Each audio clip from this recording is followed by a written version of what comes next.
أعوذ بالله من الشيطان الرجيم. بسم الله الرحمن الرحيم. السلام عليكم ورحمة الله وبركاته. إن الحمد لله والصلاة والسلام على رسول الله وعلى آله وصحبه ومن والاه. اللهم لا سهل إلا ما جعلته سهلا وأنت تجعل الحزن إذا شئت سهلا. اللهم يسر لنا كل عسير وتيسير العسير عليك يسير وأنت مولانا ونعم المولى ونعم النصير. Amma ba'du, mari kita lanjutkan di video kita yang keempat, yaitu adalah makhraj nun. Sebelumnya kita sudah mempelajari makhraj lam, dan sebelumnya lagi juga kita sudah mempelajari makhraj huruf dha. Kemudian huruf dha adalah yang keluar dari tepian lidah bertemu dengan gigi geraham. Sementara makhraj lam, nun, dan ra ini adalah satu makhraj. Terakhir kita sudah bahas tentang makhraj huruf lam. Sekarang kita akan membahas tentang makhraj nun.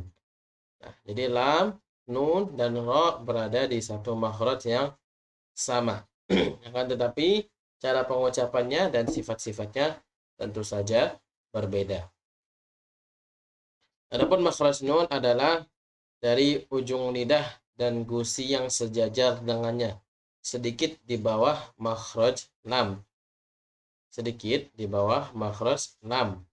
Jadi setelah lam dulu, jadi lam itu yang dia kena langit-langit bagian depan ya. Dia kena langit-langit bagian depan seperti ini. Nah ini. Tapi lam agak ke atas sedikit. Sementara nun agak turun sedikit sebelah sini. Nah, sedikit di bawah makhraj lam disertai dengan gunnah. Nah, ini yang paling penting. Huruf nun dia wajib ada gunnahnya. Jadi makhrajnya nun ini ada dua. Sebetulnya bukan dua ya. Nah, ulama menyebutnya bukan dua makhraj. Karena tapi sebagian ini, jadi makhrajnya ini kita bisa simpulkan setengah-setengah. Jadi makhraj nun yang ada di hidung, jadi ada dua bagian ya. Pertama ini nisful mukammal. Nisful mukammal, separuh yang dilengkapi. Nah, ini ada di bagian lidah. Jadi makhraj yang utama ini yang ada di bagian lidah. Ini yang utama, nomor satu. Kemudian bagian yang kedua yaitu an-nisfu al-mukammil. Kalau tadi mukammal, ini adalah mukammil. Nah, kamil adalah yang melengkapi. Nah, yang melengkapi ini adalah makhrajnya nun yang keluar dari rongga hidung berupa suara dengung atau gunnah. Ini yang kedua ya. Jadi saling melengkapi. Kemudian kita bisa praktekkan jika kita membaca nun, nah, nah, nah. Nah, buktinya jika ada suara gunnah yang keluar dari hidung adalah ketika kita mengucapkan huruf nun, kita tutup hidung kita. Nah, dalam keadaan terbuka. Nah, nah. Jika kita mendapati adanya perubahan suara, maka dia sudah benar. Maka huruf nun ini sudah benar. Berarti dia ada bagian yang keduanya ini sudah benar ya. Berarti dia ada gunnahnya. Berarti dia ada dengungnya di dalam hidung. Nah, tapi untuk nun sendiri dia menempel di bagian sini, di atasnya langit-langit ya. Langit-langit yang bagian depan seperti ini. Nah ini. Ini adalah makhrajnya nun, makhraj utamanya. Dan dia menempel terlebih dahulu di belakang lidah, di lidah menempel di belakang, di atasnya gusi, masih di langit-langit bagian depan. Nah, Nah, an, an, in, un. Kurang lebih seperti itu. Kita bisa ulang-ulangnya lagi. Kemudian yang kedua adalah yang ketiga di nah ini ya, rombongan makhrajnya huruf lam, ro, dan nun. Ini satu makhraj. Adapun makhraj ro, nah makhraj ro adalah dari ujung lidah berikut gigi seri yang sejajar. Ini dari ujung lidah tadi, pertama ujung lidah bertemu dengan gigi seri yang sejajar, yaitu apa? Ya ini. Hampir mendekati makhraj nun. Ar, ar, ar, ar. Tapi dia tidak sampai keluar, tidak sampai ar, ar. Bukan seperti itu, tapi ar. Dia kena gigi seri atas. Jadi ro itu ciri khasnya dia punya sifat namanya takrir. Sifat takrir nanti dia akan berulang kan. Ya kalau yang lain seperti misalkan ma, ba, ta, sa, ha, ja, kho, da. Ini semuanya hanya satu kali. Tidak ada yang bergetar, tidak ada yang dua kali. Sementara kalau ro dia harus dua. A, r, r. Jadi seperti r. Seperti dua kali. Getarnya ada dua kali huruf ro. R, R. Pasti dia bergetar. Kalau kurang dari satu, kalau getarannya kurang, art, art, art, art, art, dia akan tertahan, dia tidak bergetar, hilang sifat takrirnya, maka dia bukan seperti huruf ro. Tapi kalau terlalu banyak, maka itu juga tidak benar, bukan seperti Ar-Rahmanir-Rahim. Itu ro yang keluar sangat banyak, lebih dari satu. Jadi yang benar adalah ar, ar, ro, ar, ro. Ada 4 kali getaran. Ar, huruf ro, huruf ro, sukun dan ro berharokat. Ar, ro, ar, ro. Kembali lagi ar, ar, ar. Nah dia kena kalau kita rasakan ar. Dia kena bagian depan sini dan juga kena sedikit dengan gigi yang atas ini ya, gigi yang ini yang paling depan ini yang dua ini, tapi yang kena bagian belakangnya, tidak sampai kena keluar atau bagian depannya. Nah, ini ada gambar kedua, rongga yang dilalui sebagian suara ketika melafalkan huruf ro, di mana tanpa rongga ini tentu makhrajnya tertutup rapat yang menyebabkan pengulangan ro yang dilarang. Jadi ada rongga yang dia tepat keluarnya huruf ro, ar, ar, ar, ar, ro. Kemudian, nah ini huruf ro ini dia sebagaimana beberapa huruf yang lainnya, huruf ro terutama ro ya, dia mempunyai perhatian yang sangat besar.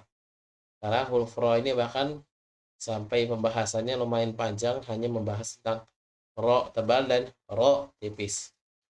Pembahasannya lumayan agak sedikit lebar dibandingkan huruf-huruf yang lainnya. Ada beberapa kriteria nanti biasanya akan dibahas di buku-buku tajwid. Adapun ro yang tebal disertai suara dari dalam kerongkongan pada lidah bagian tengah dan penyempitan pada tenggorokan.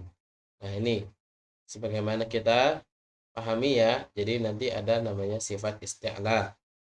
Isti'la ini jadi dia akan mengakibatkan lidah bagian belakang menaik sehingga menghasilkan suara yang tebal. Ro, ro, ro, ro menaik. Tapi kalau dia suara yang tipis, ri, ri. Nah, perlu kita ketahui bahwa kapan ro itu tebal dan kapan ro itu tipis. Simpelnya ketika harokatnya itu ketika dia kasroh maka ditipis. Ri, min syarri, min syarri, syarri, maka dia tipis. Akan tetapi ketika dia dhammah dan fathah itu sudah pasti tebal. Ya, sudah pasti dia tebal. Ru, ra, rahmani, rahmani, ruhbana, seperti itu.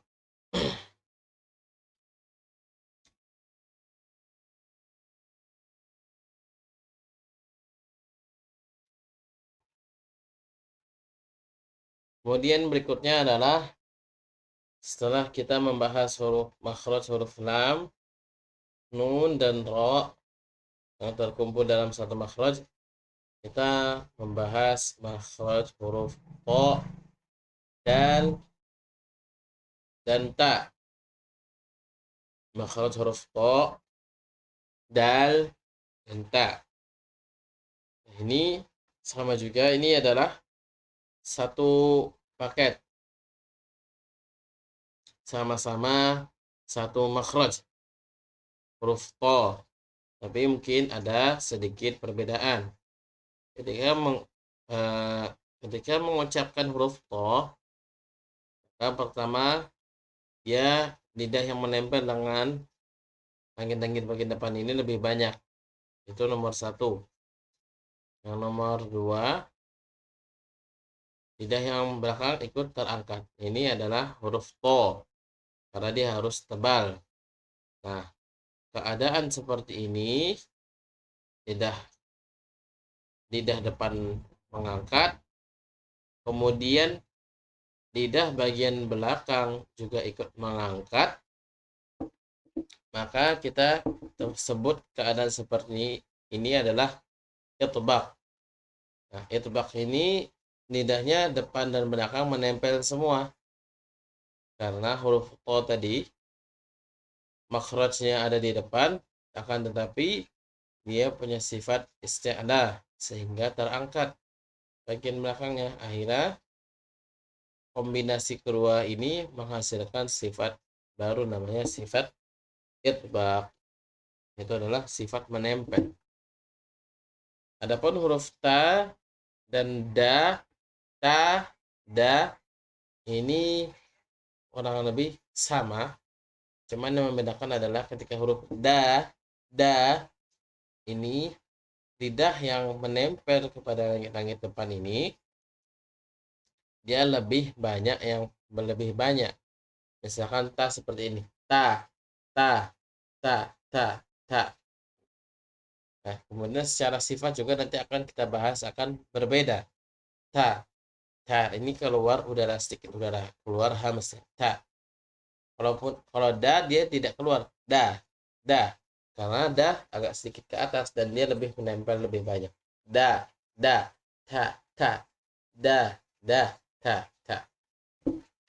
Makhraj ketiga huruf ini adalah sama-sama ujung lidah bersama pangkal gigi seri bagian atas. Da, jadi ujung lidahnya ketemu pangkal gigi seri. Da. Tapi kalau da tebal pertemunya. Da, ujungnya bertemu dengan pangkal gigi seri, tapi lidahnya ini yang menempel tebal, lebih banyak, lebih lebar. Kalau ta lebih tipis, ta, sehingga dia bisa mengeluarkan udara. Ta, hams, ta. Loto, nah ini lebih banyak lagi menempel dan juga ada sifat tebalnya. Berikutnya adalah makhraj huruf sod, huruf sin, dan huruf za. Makhraj huruf sod, sin, dan za ini adalah ujung lidah bersama lapisan bagian dalam gigi seri bagian bawah. Huruf keluar dari atasnya melalui gigi-gigi seri bagian atas dan bawah. Sama ya, masih di ujung lidah juga. Nah, ini satu makhraj juga. So, sa, so, sin, sod, sin, za. Nah, yang membedakan dia dengan ta, da, so adalah dia ada celahnya ya, ada celahnya. Nah, lagi-lagi di sini huruf so berbeda dengan huruf sin dan za. Kenapa? So ini tebal, punya sifat isti'na. Ketika ada sifat isti'la, maka dia lidah bagian belakangnya mengangkat. Akhirnya menimbulkan suara yang tebal. So, bukan so ya. Bukan so yang ada di bahasa Indonesia, bukan bakso. Tapi so lebih tebal. Itu adalah cara mengucapkan huruf so di dalam bahasa Arab. Nah, yang depan ini dia mengalir udara di depannya. So, sa, za. Dan dia harus ada celahnya sedikit sehingga dia bisa mengalir udara di sela-sela bagian dalam gigi-gigi seri bagian bawah ya. Nanti dia akan mengalir udara di antara celah-celah ini. Nah, maka ketiga huruf ini nanti kita akan belajar namanya sifat as-sofir. Sifat as-sofir itu adalah sifat berdesis. Sifat berdesis, sifat as-sofir. Nah, kemudian huruf sin dan za ini keduanya lidahnya tidak mengangkat. Karena mempunyai sifat istifal. So, sin, za, zai. Sod ini nanti dia juga akan ada sifat itbaq karena lidah depan menempel ke atas dan lidah belakang juga mengangkat. Kemudian terakhir dari ujung-ujung lidah ya. Nah, kalau tadi ujung lidah lidah bagian depan bertemu dengan langit-langit, bagian depan bertemu dengan pangkal gigi seri atas. Sekarang ada satu paket lagi makhraj huruf dha, za, sa. Nah, ini para ulama tajwid menamakannya dengan huruf al-lasawiyah atau al-lazawiyah. Lissah. Lissah ini dari kata lissah lasawiyah. Adalah huruf-huruf yang menempel dengan gigi seri, maka disebut dengan lissah lasawiyah. Ada tiga. Sa, dia harus menempel, bukan sekadar menempel tapi menempel di bawahnya. Ini lidah, kemudian ini sa, za, vo. Sama, tiga-tiganya sama. Sa, za, vo. Nah, sa ini yang paling tipis. Sa, za, ketika kita mengucapkan huruf zal, maka lidahnya akan lebih lebar yang terkena dengan makhraj. Tapi ketika kita mengucapkan huruf sa, as, zal, az, maka lidahnya tidak ada yang menaik karena sifatnya istifal bukan isti'na. Pada tabi ketika mengucapkan huruf vo, maka lidah depannya tetap seperti ini, tetap naik nempel. Nah, nanti lidah bagian belakangnya ini akan menaik karena dia punya sifat isti'la. Sifat isti'la sehingga menghasilkan suara yang tebal. Vo, vo, vo, vo. Dan juga nanti lidah-lidah ini akan banyak menempel dengan langit-langit secara keseluruhan sehingga kita bisa namakan sifatnya dan maka muncul sifat itbaq. Kemudian masuk ke huruf-huruf dua bibir, huruf-huruf daripada dua bibir. Pertama makhraj fa. Fa adalah bagian dalam bibir bawah bersama ujung gigi seri bagian atas. Fa ini mudah ya. Jadi tinggal tempelkan saja, jangan digigit, jangan. Itu salah. Kalau berlebihan itu adalah sesuatu hal yang salah. Tapi yang benar bagaimana? Ujung gigi seri atas bertemu dengan hanya sekedar menempel. Fa, fa. Kalau tidak menempel dia tidak bisa. Kemudian dia juga keluar udara, jangan pa. Kalau pa itu jadinya huruf p dan tidak ada dalam bahasa Arab. Karena bahasa Arab adanya huruf fa. Fa geser di atas bertemu dengan bibir bawah bagian atas, kemudian mengalir udara. Fa. Dan makhraj ada berikutnya adalah makhraj waw. Ini sudah kita masuk ke bibir ya. Makhraj waw. Makhraj waw bukan mat. Maksudnya waw bukan mat, bukan u u bukan yang itu ya. Ini waw huruf waw. Waw yang berharokat bukan waw yang sukun. Seperti atau bukan huruf mat. Waw bukan huruf mat ya. Berharokat atau sukun tapi sebelumnya fathah. Nah, ini mudah ya. U gitu. Wow, wow, wow, wow, wow.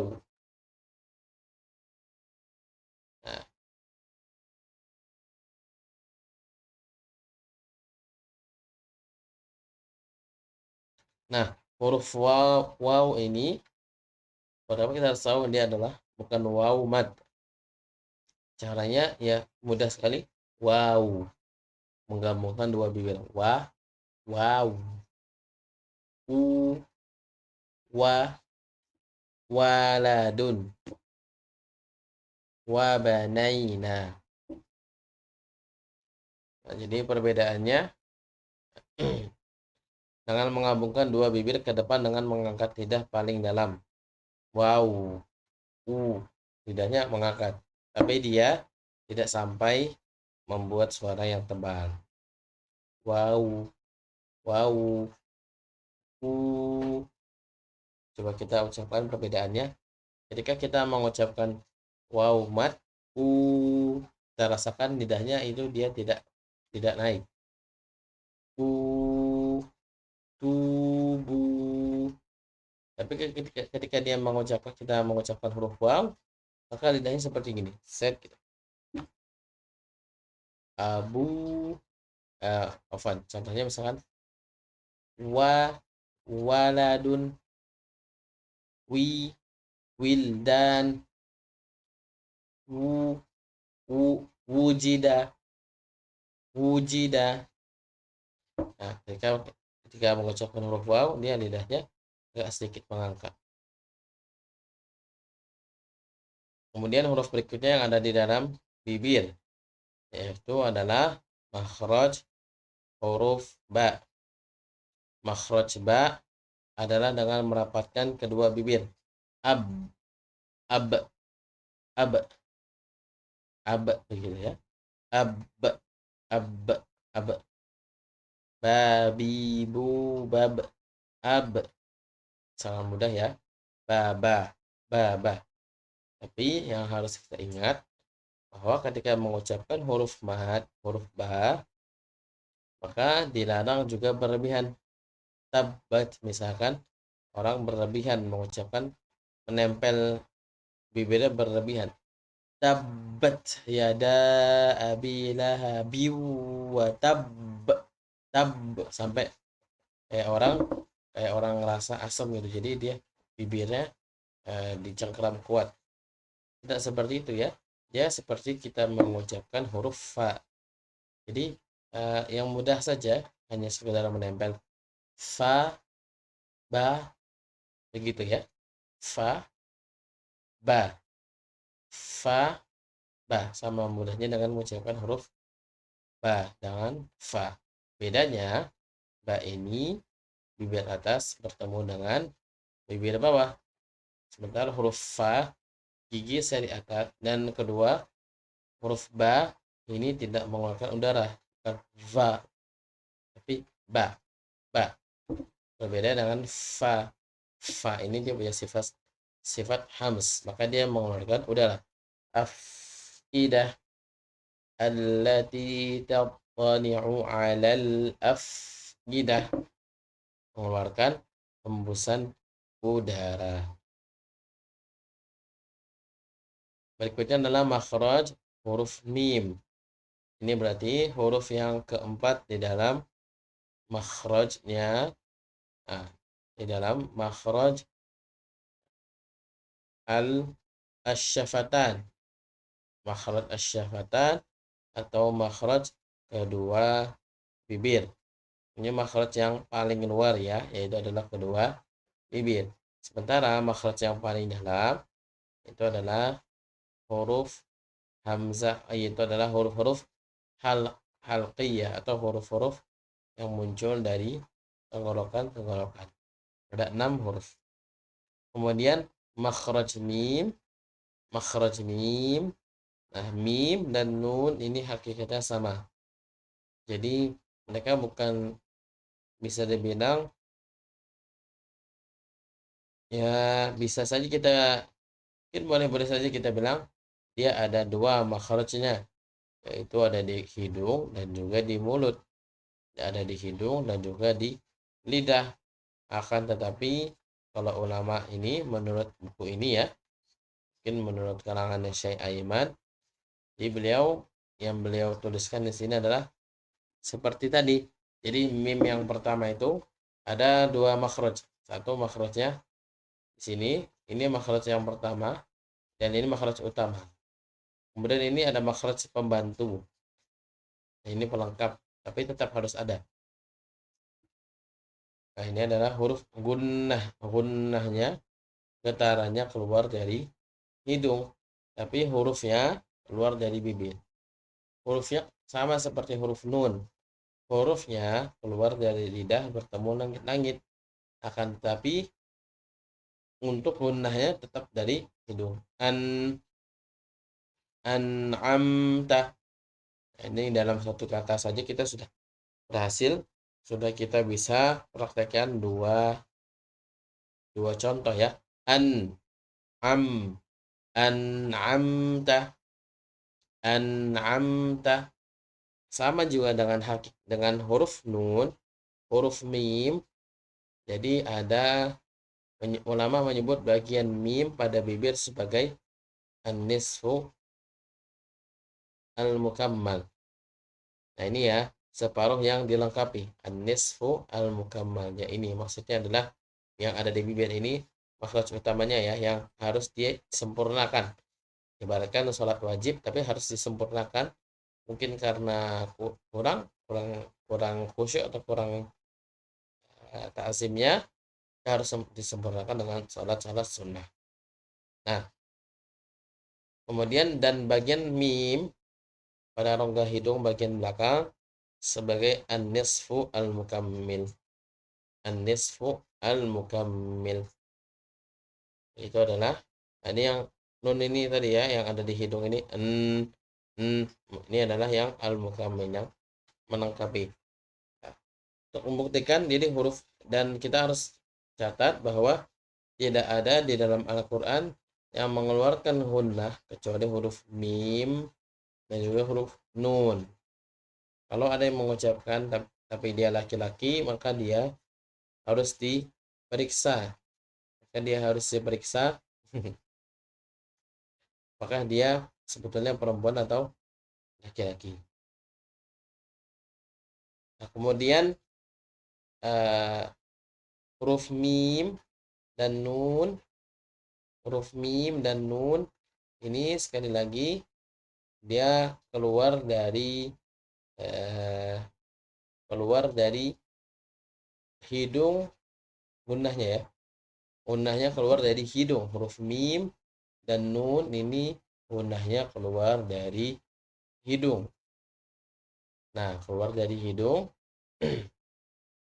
Kemudian kalau misalkan kita dapati huruf-huruf yang lain selain mim dan nun, maka bisa jadi dia salah mengucapkannya. Seperti misalkan tabbat yada abi lahabin, tabbat yada. Nah, ini suaranya berubah, berarti dia keluar dari hidung, berarti dia gunnahnya harusnya tidak ada gunnahnya. Cari huruf mim, huruf mim dan nun wajib ada gunnahnya. Kemudian Yang berikutnya, setelah selesai huruf, setelah selesai, nah, kita sudah selesai, kita berada di bagian akhir daripada makharijul huruf. Nah, makhraj yang kelima itu adalah makhraj gunnah. Jadi sudah kita singgung banyak, itu adalah makhraj yang kedua atau makhraj pelengkap, makhraj mukammil, an-nisfu al-mukammil, yaitu adalah gunnah. Mukammil untuk siapa? Untuk al-mukammal huruf nun.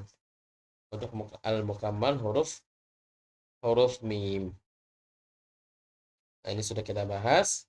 Nah, kalau misalkan huruf nun dan mim ini sepertinya hampir mustahil dia diucapkan tanpa mengucapkan gunnah. Tapi kalau huruf-huruf lain terkadang kalau kita salah belajar atau belum belajar, maka kadang-kadang kita mengucapkan ada gunnahnya, padahal tidak ada gunnahnya. Lebih itu dari saya, insya Allah di pertemuan berikutnya kita akan mempelajari sifat-sifat. Ya, karena ini juga sangat penting, ibaratkan seperti koin ya, dua mata, dua sisi koin. Jadi sisi pertama ini adalah makhraj, sementara sisi kedua adalah sifat dan dia tidak bisa dipisahkan. Hadza wa sallallahu ala nabiyina Muhammad. Alhamdulillahirabbil alamin. Assalamualaikum warahmatullahi wabarakatuh.